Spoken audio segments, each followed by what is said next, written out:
Hello, and welcome to the mid-season playtest review of Geckos and Grottos, Knights of the Holy Slice, Tale from the Grotto. I think I got it all. Today's a very special episode because we are not going to be playing the game. Today, we're going to be reviewing the season up to this point and go through the Geckos and Grottos RPG draft that we've developed and just kind of work out the kinks. I think a few of us have some ideas on improvements or things that we may want to change or try implementing, like maybe a different structure, or different style, or different wording on how some of the mechanics work. And so, with that, nice background, Derek. Nice little dirty grotto you got there. I don't know. Yeah, I got it to come up with the image. I don't know what the issue was. Anyway, I don't have local recordings on, so I kind of messed it up in the rush to go live. Oh, no local recording, so just one recording. Yeah, it's just going to be whatever. Nothing goes wrong. Oh, yeah, I don't really. Who has the magic stick? To be honest. Yeah, so with that, I mean, let's just go around the room and just talk about like what are your general feelings and vibe for this season, because this is the first time any of us have played this particular playstyle. Even those of us who played Geckos and Grottos in the original canon, it's way different. So let's start with you, Captain Cannoli. New to the game altogether, new to Geckos and Grottos. What are your feelings towards the season so far?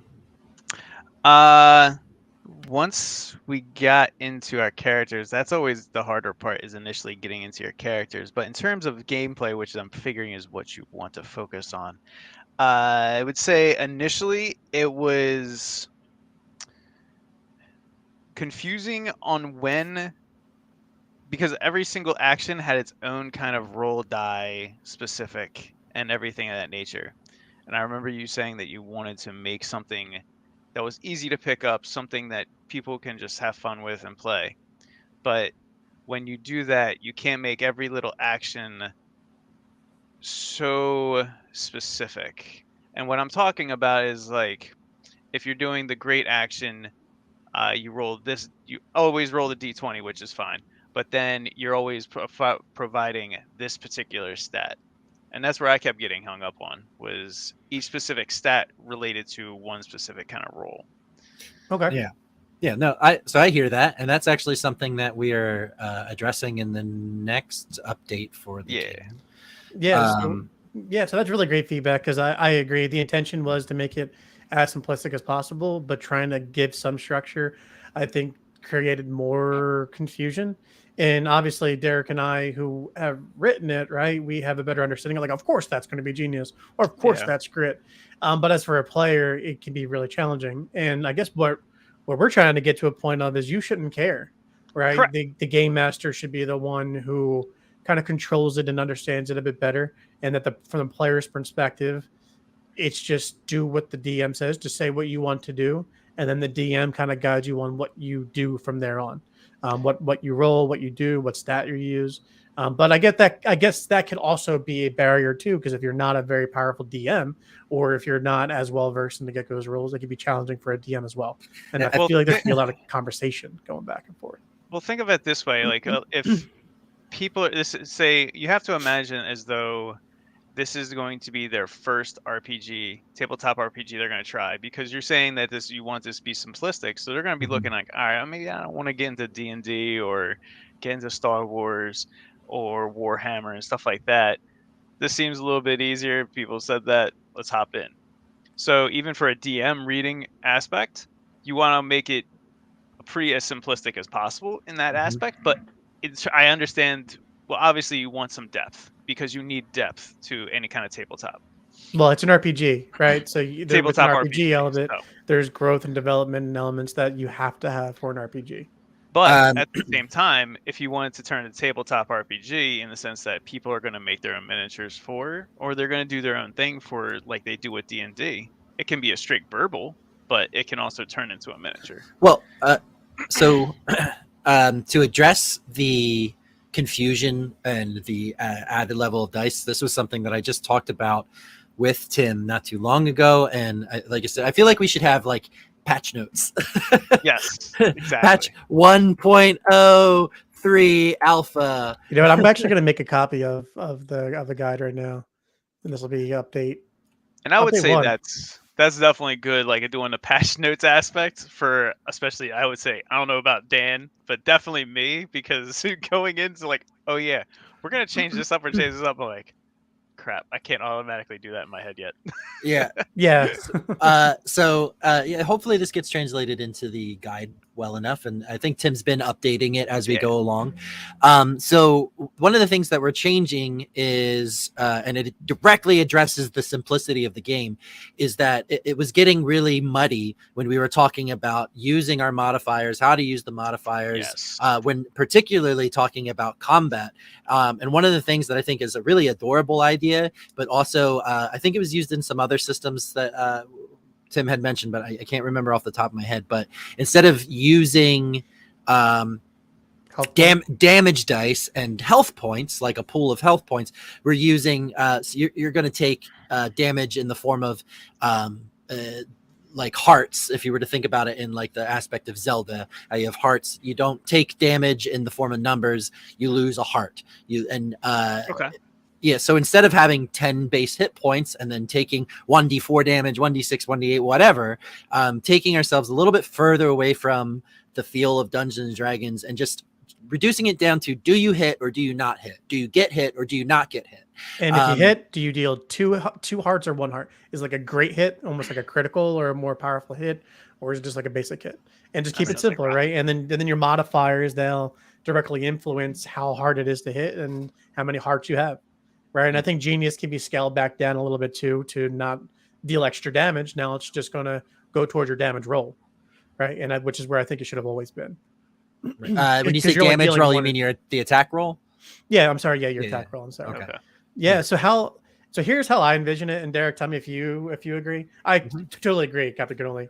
I totally agree that the numbers and how the modifiers work can get very confusing. And and it doesn't help that we're trying to use a play in the letter G, which can sometimes get confusing as well, but it's for a purpose. I don't think we have brand. So right now we have primary stats and substats. I don't think the names of those have to change. I just think it's how we leverage them or use them, just making them more simplistic. So you got grits and guts are related. You have guard and guile, which are related. And then you have genius and gumption, which are related. I think it's for like simplicity perspective, right? Grit. So grit, guard, and gumption as your substats should never really be used for checks. It should always be your primary stats, and just keeping it simple. It's either going to be like endurance, like physical, right? It's going to be physical grit, or it's going to be guile, which is going to be more sly or more like roguish, or it's going to be genius, which is going to be character. It's going to be social. It's going to be intelligence. It's going to be mind. So you have mind, body, and swiftness, really, essentially, and that's it. So anything you do would fall into those three things only. And so when you're debating on, oh, is it this, is it that? You only have three options. And based on like a pie chart, anything you can think of will fall into one, or you can just argue that it would be for whatever stat you have the higher stat in. Oh, arguing with the Greco guide, Greco. The Greco? Oh, man. The Grotto guide. Arguing with the Grotto guide. It's instant defeat, instant death. No. It's acceptable. It's always been absolute acceptable. Law. It's always been acceptable. In Geckos and Grottos, we always one of the things is convincing the guide why something should work in your favor or how it works, or you can explain it through some backstory thing that you're implementing. You just think arguing with the Grotto guide is a fully feasible thing to do. Never forget it. If you think something should work a specific way, I'm a reasonable guy. I'll see your side, or I won't, or I'll lie to you and tell you I won't, and I'll use it every later Grotto on. guide on every table, right? You guys got to set that level, that boundary, I guess, in day one, because I play with DMs who are very strict, and it works. Yeah. Because they have control and the players want them to have that control. But there's others where you want it to be fun and collaborative, and that's kind of what we're kind of going for here. But so with that said, do you guys feel that having a primary and a substat is an issue? Like, should we consolidate grit and guts and just make it a stat? You just three stats, and then they affect multiple things, or would you rather keep it separate of having a primary and a secondary? So my real quick input is that I like the system we're working towards now, having the primary and secondary stats that are attached to each other. I think that it makes a lot of sense. I think that where you and I talked about also a direction to go with gumption, instead of it dealing with your items and how well you use your items, instead making it something about the as a resource that is not as a resource, but it modifies the resource of how often you can use your random ability during the day. Otherwise, why would you ever not use your random ability? That was the conversation we were having. We never settled it. But my counter to that would be, well, I guess gumption and random ability kind of go hand in hand too. But gumption was always meant to be how you interact with items. That was the name of, like, that's why we chose gumption over anything. Is the genius behind using implements or using tools. But I don't want to limit anybody else's ability to use their special ability. I would rather encourage people to use their special ability more often, not less often. So I don't necessarily want it to be a resource that you can change, because the point of the game is your randomized ability. So I want to encourage that as often as possible. Now whether that's you start each session or each battle or each scene with 2 or 3, and then I think what you're saying is gumption, you can use it more often. I kind of feel like your level up maybe should be your resource for how many times you can use your randomized ability in a day.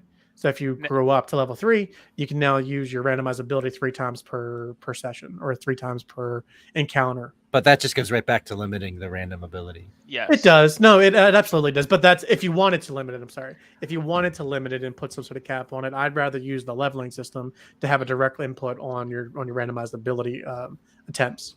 And being level 1 and using it once per encounter, that seems fine. Yeah, I would agree. Like, you don't want to create like a never-ending randomize. Like, you can use it all the time, because then it makes get them almost pointless. Yeah. Or using other items rather useless, and you're only randomizing your shot or whatever you're doing, rather than, oh, I got my great fork, I got my freaking like, it takes away. But I do like the fact that with the gumption aspect, with how you are making it to do, so that it focuses on one thing. My encouragement is, when you're writing the reference sheets, and this because I have that note too. Redo reference sheet. I've written enough freaking instructions that for reference sheets, you kind of want to point to what they're actually for. Like, you have okay, gumption is willpower determination resource. But if I'm looking at that, I'm like, okay, that's the topic, but what else is it used for? You can put in there the number of time, or like it relates to the number of times you can use random. Because when people are going to look at that, they're not going to automatically look and go, okay, maybe that's for a DM standard. Like, okay, this is the kind of category these fall into. But from a player standpoint, okay, a guile is all about cunning, stealth, and dexterity. But if that's for a specific role or a specific item, not really. Yeah, I get that. I think I agree. The guide itself, the reference sheet, definitely needs to be revamped, and I agree. It could be better suited to be able to describe what it is you do and be more simplistic. I had a thought, Derek, for making gumption more to suit both of our worlds, because I know we don't want gumption to be overpowered for attacking things. What if gumption was a number of times you can use a great item in an encounter? It's a resource pool. It makes great items more effective, but not like if you had a sword, like a magic sword, why would you not use that magic sword every single turn for 1d6 extra damage? You know what I mean? I think that's a good idea. I think and when you hit with a great item, it's 2 hearts, right? So then it gives. I think that could be per basis. Like, is it always 2 hearts, or maybe this item in particular is 2 hearts, kind of thing, because it's a stronger weapon? Well, I just look at it like using it gives the great action, right? Some more things. It makes get them more often, right? Yeah. Using your like get them's always like 1, and great items 2, and your special ability would fall in between somewhere like that. Right, and your special ability is 2 unless there's another ability. I don't know. We can mess around with that, but the ability to do 2 hearts is a finite resource based on your gumption stat. So gumption's not a modifier; it's a resource pool for using gumption, how well you can use your great items. So you can still use great items, but they won't have that effect. Like they won't have that extra damage. So the gumption gives you extra damage, which is another heart that you can choose to do on an attack roll at any given time. And then it makes it simplistic. And now the only thing that I'm not sure of that gets confusing is what modifier to use when you attack. And I know I got it confusing trying to make everything balanced, but do we just make it I think like a proficiency modifier, which is your level, and then how do you change that? Is that like items you hold that can change your proficiency? I think attacking should always use your primary stat, whatever your largest stat is, or whatever you decide. So that gets confusing because primary stat is what the primary stats are called. That's where I confuse the hell out of myself in writing this. Is that primary stat means the primary stats guts whatever it is. Well, we just have to change some of the vernacular. If we name it your highest primary stat or selected primary stat. We can steal this idea from other games that we've played. Another game we played allowed you to just choose what you're attacking with. I like out of the three. So that way it's never like you're shoehorned into one aspect. I like it. And it actually changes your storytelling too, because if I have a rock, right. I can smash it really hard using my guts, or I can do something deftly with it by bouncing it off a wall to hit them in the back of the head, or I can use it where I turn it into a mesmerizing thing and try to mesmerize them. So like you can use an item or a thing for an attack in different ways based on the stat that you choose. So I like that. So you choose what primary stat you are going to attack with, and there's no limitation on why you can't. It's just all exposition. It's all storytelling on how you want to do that or why. I love that idea. Great. So choose the primary stat. My head does this thing where you say all the simple stuff, and then it's like, yeah, but also we could make it do all this other cool stuff. Yeah. Choose the primary for any attack. It gave me like this idea for Guts, Guile, and Genius to have like a rock, paper, scissors type effect when dealing with an enemy, like choosing the right attack. Like, all right, I'm going to use my Guts because this guy's a Genius character and Guts is good against Genius kind of things. That's just a complication my mind started going with. I really liked it. So I play Fire Emblem, so the sword beats the axe, beats the lance is always in my head all the time. So I had the same kind of mindset of, well, you can actually, and another thing, you can make bosses who have weaknesses, right? There's nothing that says that you don't have a boss that has extra power in defense. And that would then we have to increase and focus more on our guile and an observation, our genius checks. Right. And then that's just how you exactly. And which may make you use a stat you're not as good in, but you have more effectiveness against it. And we can even get in the half hearts too. I don't know if we want to get in the half hearts world. I think there's a world where that happens. Now, I'm really liking the conversation that we're having and the direction we're going. This is all primary stat for any attack. This is all spurred off of asking Captain Cannoli his thoughts and where he was. Ott, I need to hear from you, my dear friend.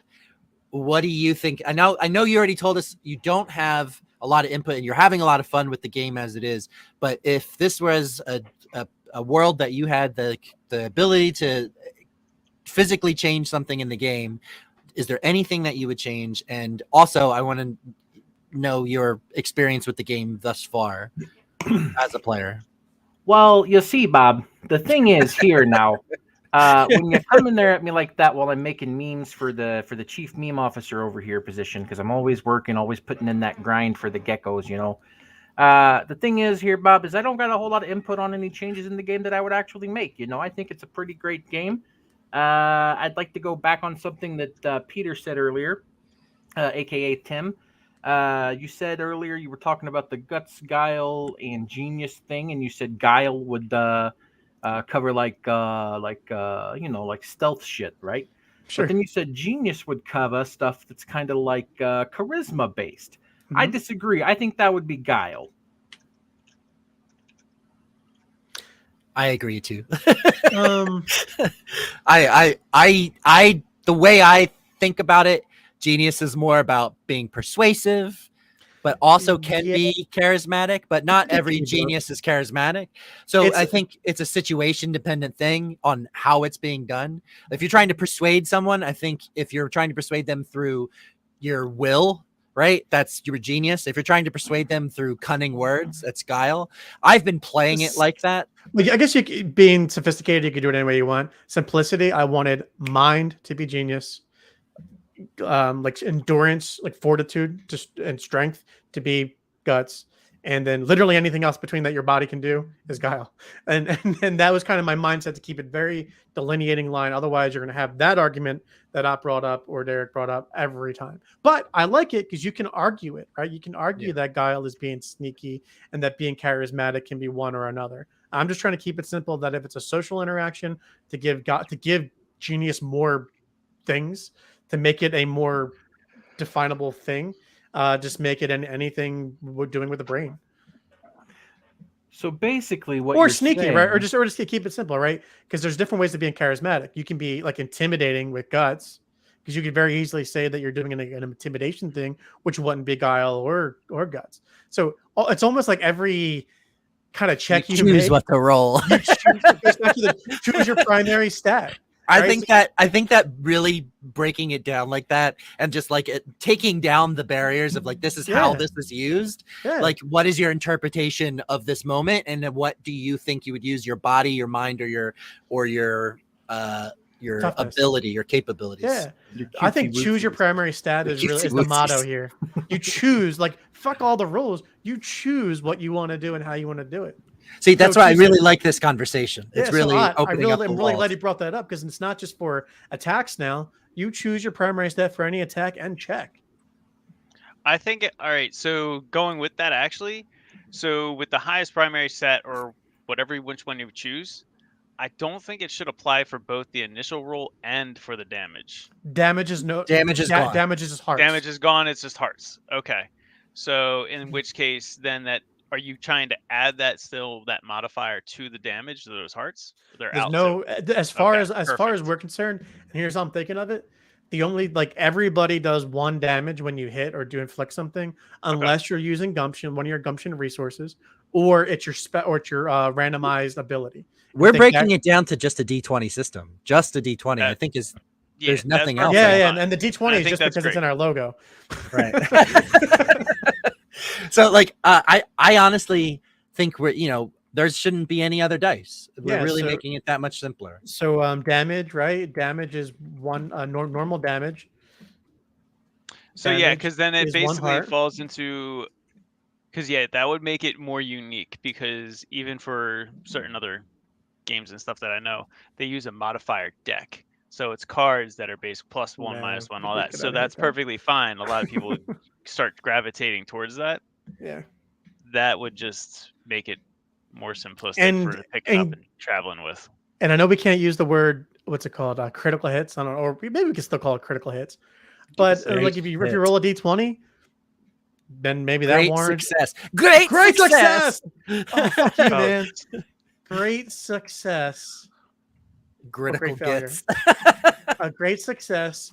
Great weapon, which is, I'm going to put a D20 here. Hold on. So nat 20. Great weapon resource on a hit.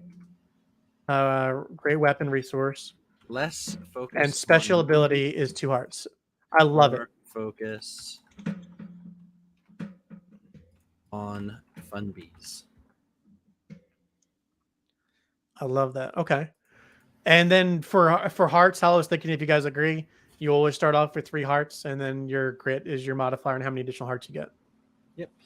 I think 3 plus hearts is good. And this is the other thing. Level. Level I think you can choose hearts as a, well, yeah, because if you put a point into grit, then you get a heart.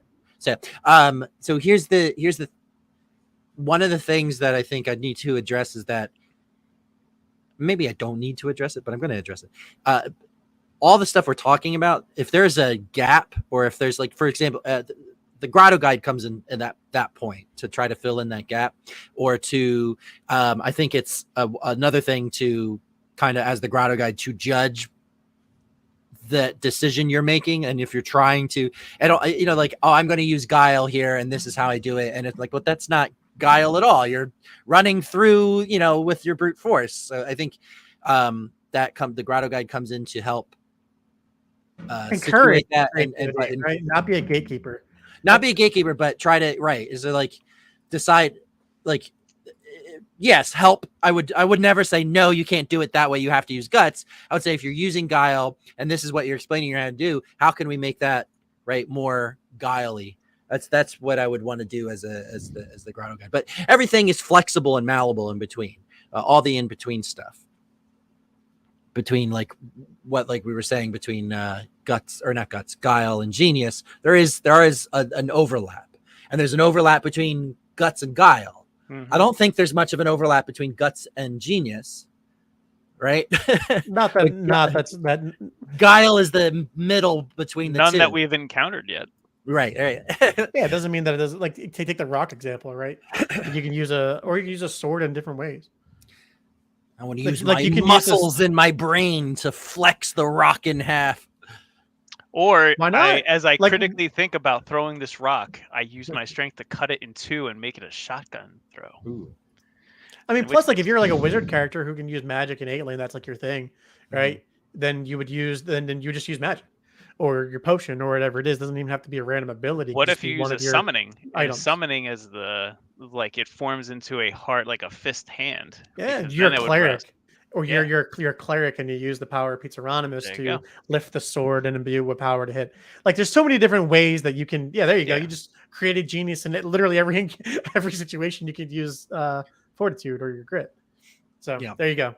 We're limiting ourselves to basic people, but we're gonna have characters that are mages, that are techno people, that are tiny. I think the important thing is, and if we're talking about it from the perspective of Geckos and Grottos didn't really have rules. There was no book you could look at and say, this is why this works that way. It always was just improv, and it was just working together to solve a problem or to break a problem or to break the whole world. And, I think really to me, the most fun part about Geckos and Grottos, besides it being random, was always the interaction with the game master at that time. Like whoever it was, and figuring out how to push their buttons and figuring out how to play around them and how to work with them. Whether it was like when John would DM, he got very, a lot more technical and specific about things. Or when Dan DMs, there's a lot less of anything. It's just talking. Yeah. Yeah. So when I did it was very story driven. Very story driven. Yeah. Yeah. I like that. Okay. Do you guys have any more? So what I have in the patch notes right now is restructure the reference sheet. Choose primary stats and associated modifier for any attack or check. Gumption will now be a resource for great weapon attacks per encounter. Hearts represent grit now. Start with 3 and add heart per grit. Normal damage is 1 heart. Great success, not 20. Great weapon resource and special ability is 2 hearts. Or when we call special, we call it randomized. Yeah. And then the other thing I got to add is randomized ability is limited to your level per encounter, right? Something like that. I think we have to play with that and see how that feels, because I do like the ability to I do like when we can just use your random ability kind of whenever, but I also like the idea of limiting it so that's not all you're doing. Correct. And then it gets really out of hand. So I mean for patch 2.0, do we want to call it random ability is limited to your level per encounter? Because we don't have days, and that's what gets hard, because it's all just one long thing for how we play. We don't break it up into days or short rest or long rest or whatever. I just want each encounter to kind of be like its own thing. Yeah, so every session is its own thing. Everything refreshes. In my mind, everything refreshes at the start of each session. Per session, okay. Yeah. So so in the whole session, I don't think it's in the whole session, but I think it's too arbitrary though. Like a 1 hour session. I'll just do per encounter. Keep it simple. I was gonna say, I think at some point though, because our max level would be 20, I think you should cap still cap the amount of times you can use your special ability. Because once you reach 20, then it's just a continuous. That's the only thing that they're going to be doing. That's true. And so therefore, you're kind of running into the same issue as you would be in the beginning. Beginning, you're kind of forced to be playful, use everything around, but by the end, then you're just like, all right, I'm gonna shoot my special, shoot my special, shoot my special, 2 hearts, 2 hearts. True. So you're gonna Does you're the gonna special break not do that. 2 hearts then? I don't know. No, I think that there's a I think that's floating fine. area there. There's an I area think- there to play with the numbies. Yeah, I think that's fine with the number that you gave it because it makes it special that you want to do it. However, as you continuously level up and you're gaining more items and all that stuff, then it kind of ceases to just be a regular attack rather than something special you use. So I think we'll play around with that. I think that using your random ability should be more abundant in the beginning and not so restricted Yes. to just one. And I think that towards the end or towards whatever level, I don't think there's a cap really. If you wanted to go to 1,000, I don't see why not. But you just have to keep adjusting things. But I mean, you could make it like you could just then get rid of just a basic get 'em, basic attack. If you're gonna have them, you can kind of utilize as that attack, I'm not or thinking they can use their infinite. great I think items. just there's a maybe it's like 1+ level.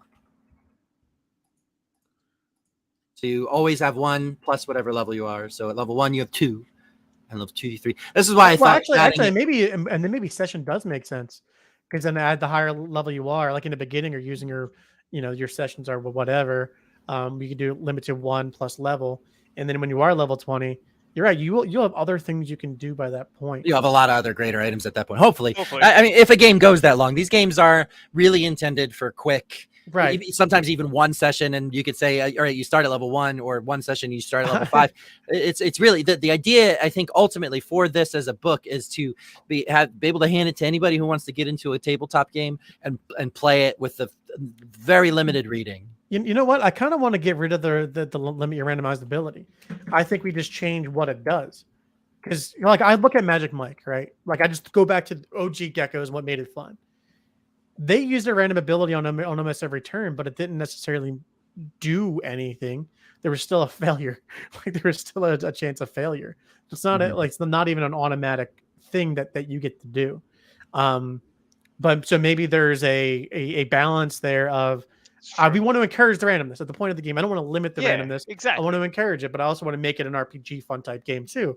So like if I was a mage, I would want every turn to be able to use my special ability. If I was a potion master, I want to have the option to do it every time. Because what you find, right, is that sometimes your special ability doesn't automatically do anything. It's just what is written on the card. Because sometimes they have effects that are beyond the scope of the just do damage, don't do damage. Oh, you're like poison. when Ott turned into my sister. Right, like that wasn't like that had nothing to do with damage. It was just an effect. So then when you start playing, right? Yeah, you can start using your ability 20 times, but you're at the mercy of what those other players are writing for you to create funny circumstances in that moment. Fair. Bring back random fail type effects. Hold on. Yes, I like that. I loved having that element of like a fail. So at the beginning of a session, if you wanted to put this into rules, since we have a running sheet that has dozens of things that Kevin and Dan mostly wrote. I mean, I haven't written in a while, and I really should sit down to write. Yeah, I totally forgot to be sharing my screen this whole time. Yeah.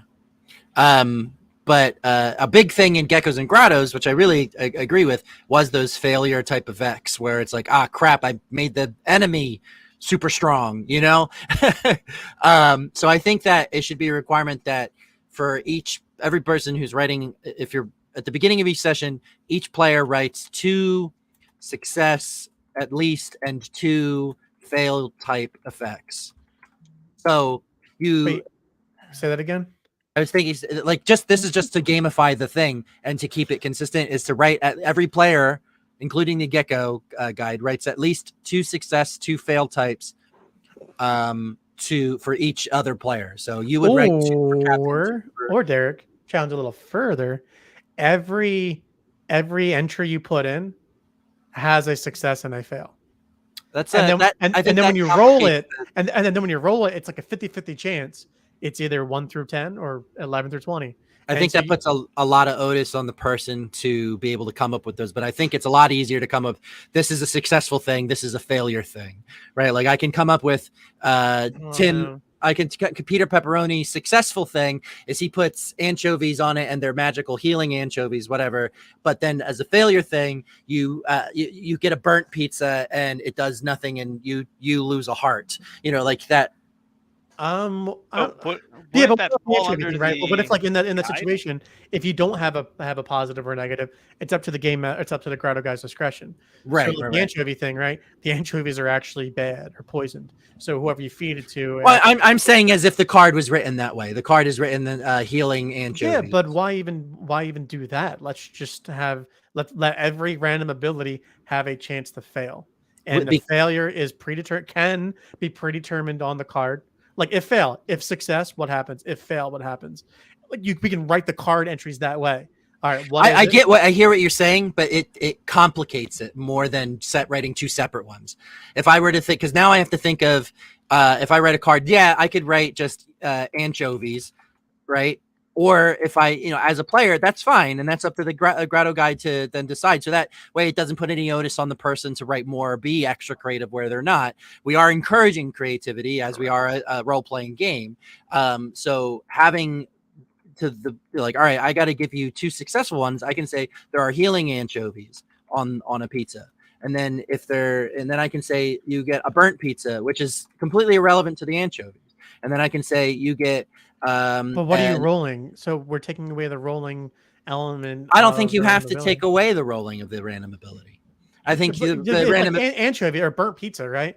What am I rolling to get that bad effect? Because even in Geckos, when somebody had a card, if like somebody did a firestorm and rolled bad, the firestorm wiped us out instead. Like it had a detrimental effect. So I like the idea of like a failed mixed success type of thing. I don't want to go with Powered by the Apocalypse all the way. But I like the option of like on your randomized ability, there's a risk. So when we talk about using it, there's a risk of a bad thing happening. Well, and even if you don't put a bad effect, here's the other thing. The grotto guide can at that point, if it fails, determine what happens. Let's think about Udumbu for a second. Use him as an example. Udumbu, his potions were either good or bad, and that was they were either good or bad, but it was subjective. So it's good. It's good. So like a good potion would be technically you grow 10 times in strength, right? That's great. Unless he put it in his spray gun and sprayed it on the enemies. Now it's bad. You see what I'm saying? So that, okay. But whereas if it were to have a fail success, that it doesn't matter in that situation. I chose to use my squirt gun on the enemies, and God damn it made them stronger. Whoops. And that's happened before to Udumbu. Or he's made the enemy be able to fly. Like things have happened. And the thing too, because then it kind of adds an element of randomness too of your thing could have a bad effect. Like you could be using it on an enemy yourself. So the effect can be like the strength thing, right? Yeah. Or the weakness thing, like it makes you 3 times smaller.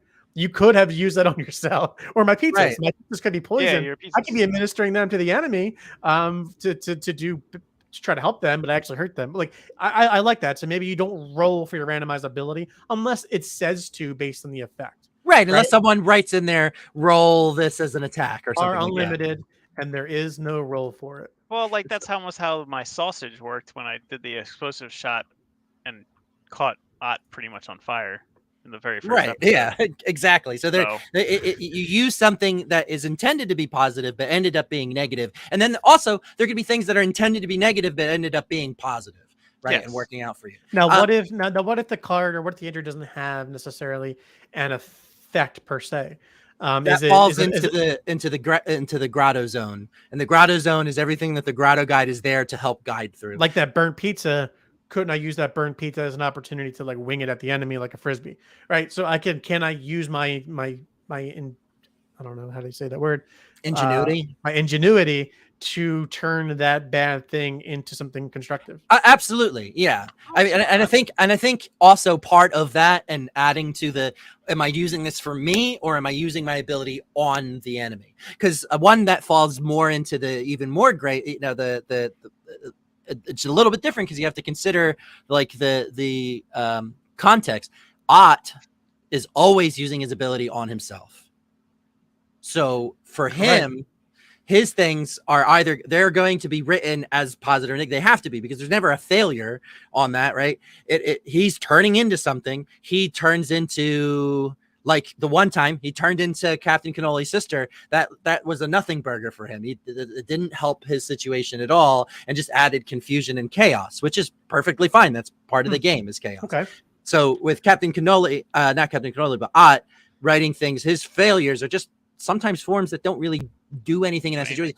Oh, we're in water. I'm going to transform my shape, and I turn into a 1,000-pound weight. Shit. Like that's not good. So then you can that's one heavy how you handle it though. Yeah. And then I think the creativity element adds to it. Right. And what do you guys think about? So I think randomized abilities. I think we got it. They're going to be limited. There's no role for it. There is no role. There is no role for it. But there is a risk. Now we're going to make sure that we're including like so the writers of the effects of the entries are encouraged to write both positive and negative / neutral right effects. Yeah, absolutely. Effects. And then if it needs to come down to a roll, again, that's that gray space, the grotto space, where the grotto guide comes in and says, come this way, child. I show you the way through the grotto. We come through here. I mean, and then some people can even go a step further and say roll, right? Then that's where I wanted to do like the 1 through 10. I could write that in the effect. Absolutely. If you roll good, you do good. How do you guys feel since it doesn't necessarily do damage or doesn't do things unless it says to or use your creativity to make it do something? How do you guys feel about making that a minor action versus a great action, or should it maintain its power as I think it should action? maintain its power as a great action because it has the potential to be really great and it has the potential to be really bad, but that's the risk that you're running by using it, and that's what allows it to stay fully available to you. Correct. I would agree. Okay. Good. And that makes it so like if you're a mage and you use your spell, that's your spell. It's not like you can use your spell and then also use a spell. Yeah, exactly. So here is we're coming down to I think the last 15 or so minutes of our planned conversation. And I wanted to step away from the rules since that can get toasty on the brains. Tim, am I wrong on the time, or am I right? No, I was going to leave soon, so I was going to say like 5 more minutes. Okay, that's fine. I just need a few more minutes to go through. And we're going to take this offline too. So these patch notes, I think one, I have to rewrite everything into the guide and like just redistribute to everybody. But I'm sure that there's a lot of changes here. Yeah, there's a lot. Plus, we haven't really talked about the gains and gotchas change. Right, like, exactly. The gains, gotchas, the interactions, great actions, minor actions. So maybe this will be a part 2. Yeah, well, and that's I think one of the most fun things about what we're doing is playing the game live and just kind of running it and seeing what works and finding out, oh, that's really broken, or like, oh, that's a little underpowered. So I really like what we're doing. I love the changes we came up with today. We'll implement them. We'll see how they work in the next game. So that if you guys tune in again in the next 2 weeks, we'll be ready to implement some of these changes. You'll see them work live and how we handle them, which is always a lot of fun. What I wanted to talk about before Tim goes, and I'll let Tim talk first so that way he can leave if he has to. But what I wanted to talk about and extend to all 3 of you here is how does Peter Pepperoni, Captain Cannoli, and Ott feel about the situation that they are in, feel about what's happened up to this point, feel about the trials and tribulations going into the world. I want to hear from the characters and what they think about what's going on in this story arc so far, so I get an idea mentally where they are at. I think that's a lot of fun. And Tim, Peter, you can start. No, sure. You're just taking away from the game and making it about yourself and your story, but okay. The story people have been watching for the last few weeks. Yeah, that one. Where's Peter Pepperoni? I like where we're at. I mean, I was a little taken aback that Pizzaronomus was a dick, but I think kind of fell into the character. No, like he's more. I don't want to say evil, but he's like, it gives him a character that he's not this wholesome thing. There's layers to him, and I like that, and it makes like Salad like actually the low-key good guy, which I think is nice to have that ambiguity, whatever, because Salad really is a good thing, but really it's like bad thing if you like pizza and are all about fun. So I love that. I love that he's like a bro.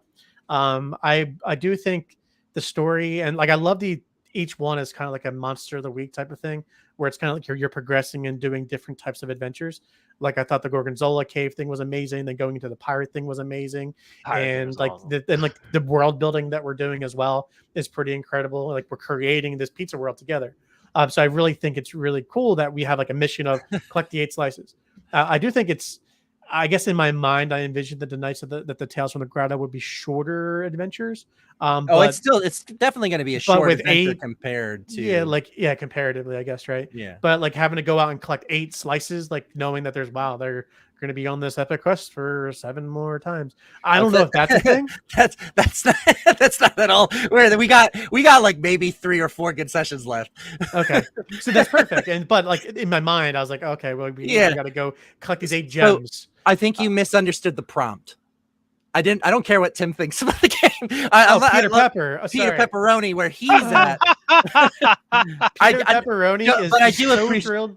Here's what it is: Peter Pepperoni's perspective. Sorry, Tim's perspective was one thing. Peter Pepper's perspective. I enjoyed Tim's perspective. Don't get me wrong. I asked you that Peter Pepperoni's. Peter is very excited that he spent his whole life in this church in the academy and always felt like he let his dad down by not being the epic hero that he was, and that now at this elder age he's getting 1 second chance to relive that life and prove to his father that he had it in him.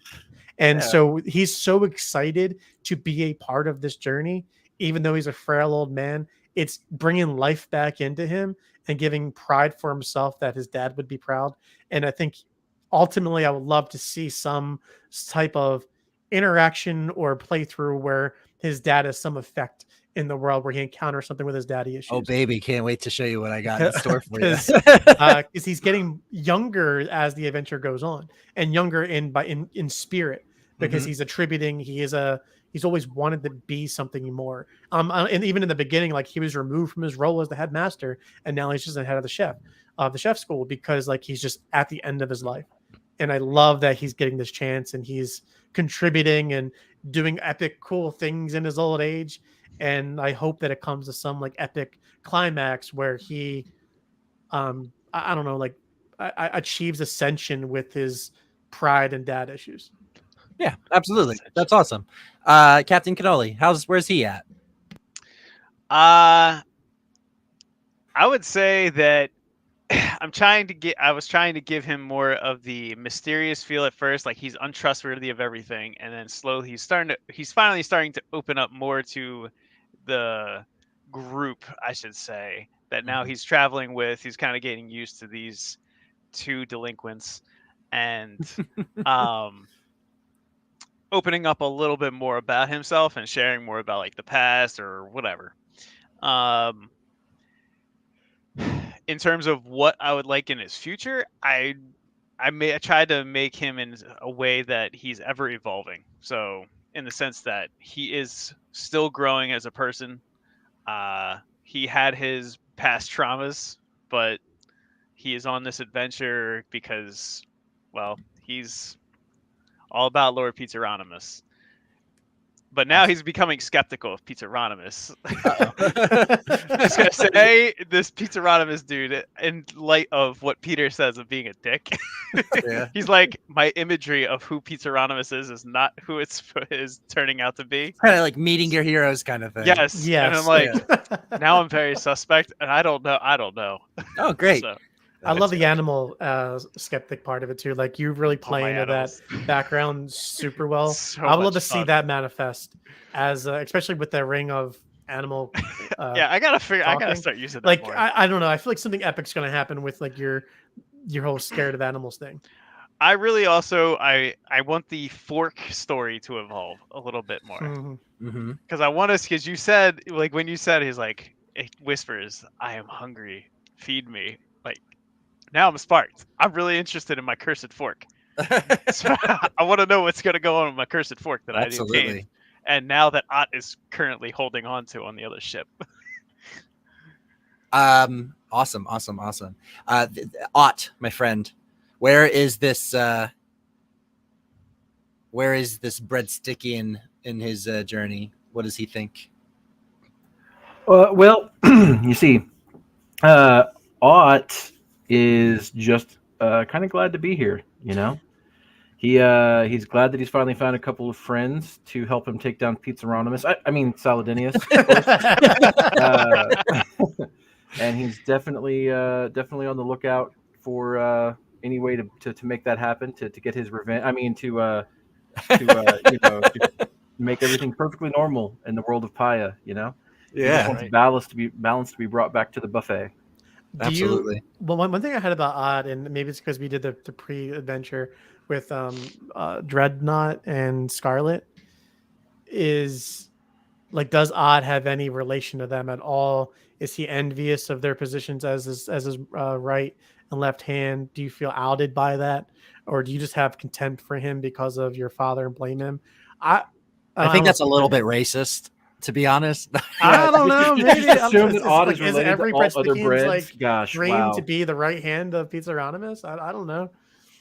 I think it would be great to find out that Saladinius actually murdered your parents and not Pizzaronimus, and like your whole life's been a lie. That's where like or that we're working for the wrong side, or like or that we're working on the wrong side.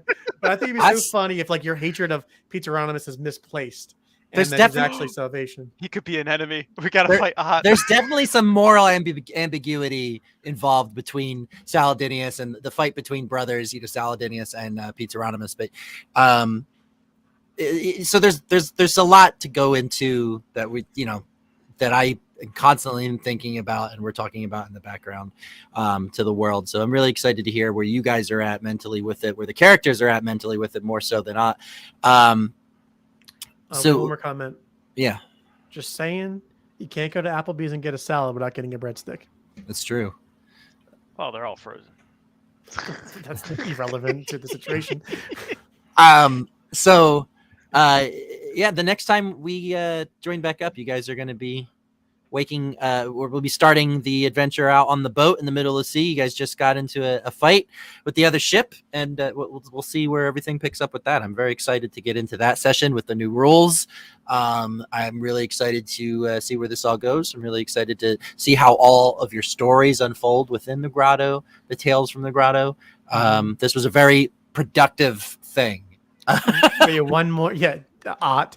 One more comment. This is for you, Derek. Yes. I know we talked about our characters and all. I want to say I absolutely love the care and attention you give to each of the characters, like the villains or the monsters. Like, it is because you create this imagery that we get to play on of each of these characters that you introduce, and then I feel like you don't even have an opinion on their mannerisms yet until we interact with them, and it helps define them a little bit. Did you anticipate that Captain Florette was going to off himself? Like was that already planned in your head of how that was going to shake out? Or does it kind of evolve with how the battle unfolded? It's definitely something that evolved with the situation and scenario, and then my head says, "Oh, this is a really interesting direction to take this," and the direction that they're playing into, and I take into account like how you guys are interacting with everything. I do occasionally forget some things, and I find I try to circle back to it. That's just the scrambled brain that I've got. Captain Fleur and the Gorgonzola are like, oh, perfect. Yeah, so perfect. Gorgonzola was like a she just came to me, and and getting my chance to like get into the system and build a character with it and build, because I haven't built a character in the system yet until that point, as you three did. I built Gorgonzola using the system in a way to kind of help shape who she is personality wise, what she's going to do, how she's going to interact with you all, and how many puns she could say. But but being able to build a monster, being able to build a character, being able to build anything within the system is really a lot of fun, and it was very easy. And I'm happy to hear that it's getting easier and that we're able to really bring it down to a point. I really want to get it down to that point where where people can sit down and play, and whether or not they're super duper creative or just a little bit creative, they should be able to have fun with the game. And that's what I'm doing. Just having fun. And one more special shout out to our meme overlord, Dan, Mr. Ott Bucket. Got to say you're keeping the Instagram alive, buddy. Thank you. I just uploaded 16 memes into the Meme Lord storage. So There we go. Thank you, Chief Meme Officer.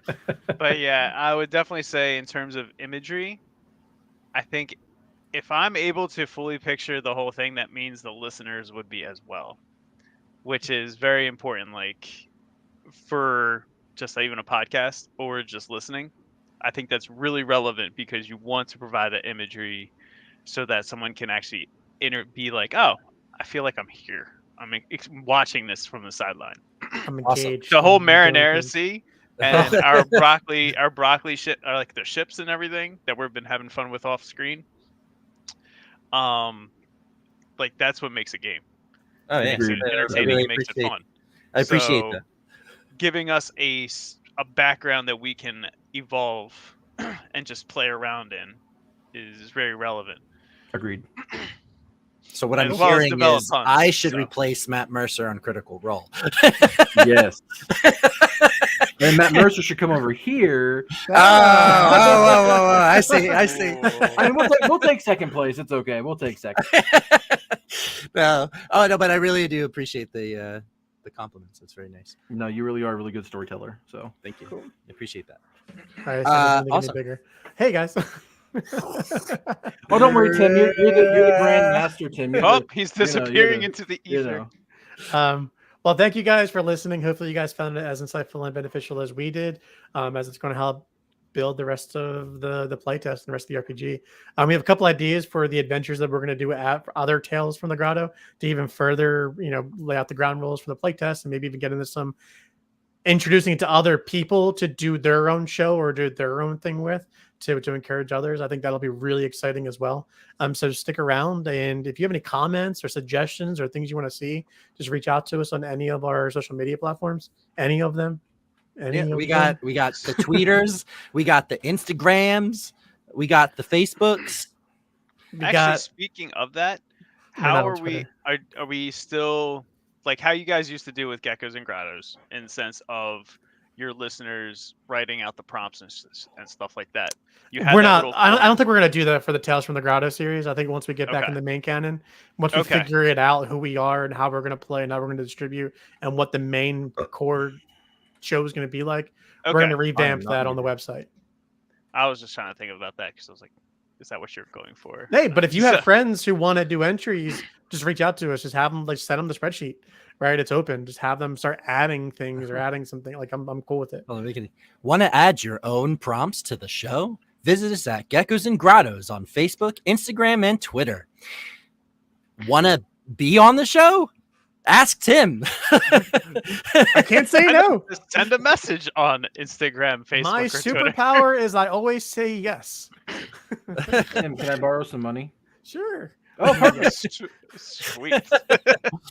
On that note, we're going to get out of here before I commit to something. You are going to commit. All right, bye, everybody. Until next time, bless your slice. Bless your slice.